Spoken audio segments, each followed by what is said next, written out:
These audio recordings reflect the private and intimate lives of women who are open to sharing their experiences on the Salon Tales platform. The women who are receiving service in the videos are not the same as the voice recording. The idea is to be entertained while learning a skilled trade. These are, to the speaker's knowledge, true and real experiences. So I went to another party with this girl, and she had a boyfriend, but she was about it.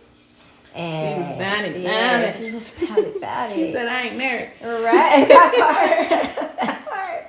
She like, you should have put a ring on it. But she got me in a situation because she told this dude that we were going to do stuff together with him. And so she told me to come into this room. Now, mind you, this is another party up in the hills, whatever. The guys, girl, the hills have eyes, hearts. I'm saying. The hills got it all. They do. These dudes was paying like hella money for like 15 minutes. Like every time they go into a room with a girl, it's 15 minutes. And if you go over that 15 minutes, then you got to pay more. Okay. So, I'm looking like, okay, well, I'm in this room with this guy, with you, kind of thing. And exactly. Like, what's the setup? Yeah. That's what it's looking like. He went to the bathroom and she was like, don't worry. She was like, I'm going to break you off with her. She was like, you ain't got to do nothing. Just pretend.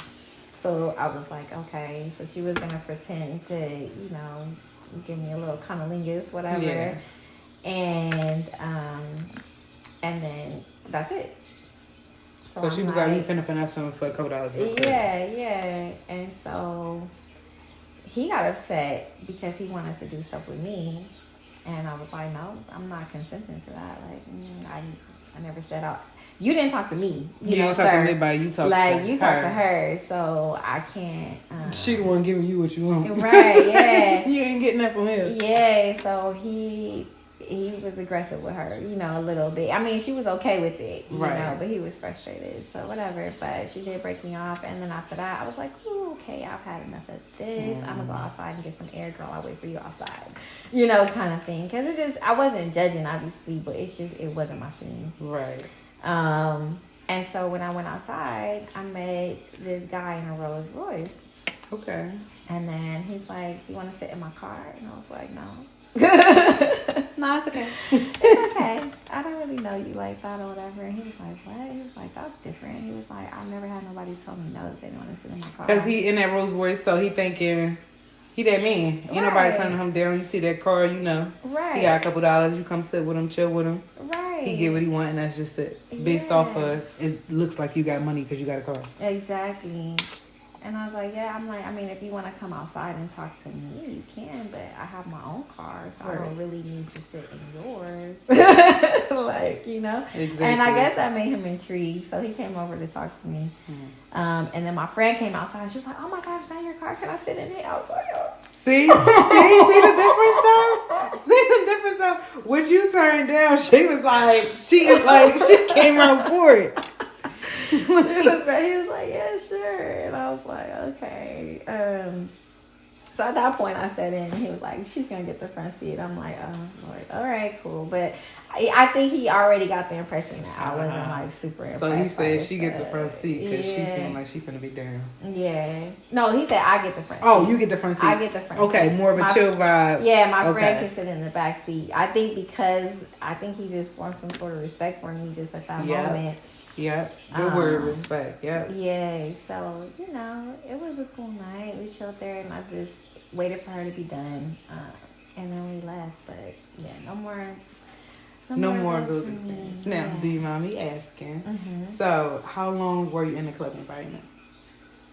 I want to say 4 to 5 years. Okay. I was also going to school during that time, so it was like off and on. Going to school, going to college. So. And then what got you started?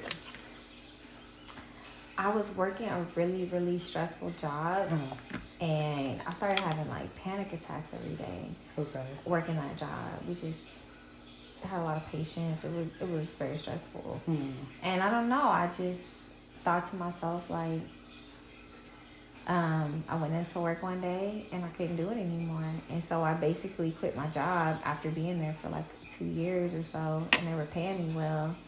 And I quit on impulse. because I wasn't financially prepared to quit. Uh-huh. Yeah, I quit my job without being financially prepared to quit my job. And I knew I needed to substitute my income.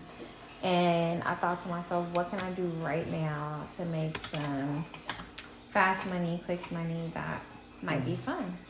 And I went way, like an hour and a half out. Okay. Far away from where anybody would know me at first. And I just set a bikini spot, and I had a little wig on, kind of thing.